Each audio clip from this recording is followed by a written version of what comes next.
Hello everyone, welcome to another video. Today I will show you what is the Snapchat friend limit for 2022.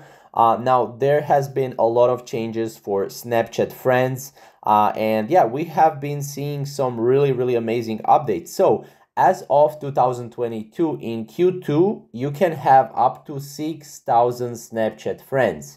Now, at first, this number was 2.5K. So right now, as more users started to join the platform, it increased to 5,000 and then it increased to 6,000. So currently, as of right now in 2022, you can add up to 6,000 Snapchat friends. I think Snapchat will increase this in 2022 as well, which is pretty great. So yeah, I think 6,000 friends is a lot, and I think anyone can, do that. So yeah, for those of you who are wondering, again, 6,000 friends is the limit in 2022.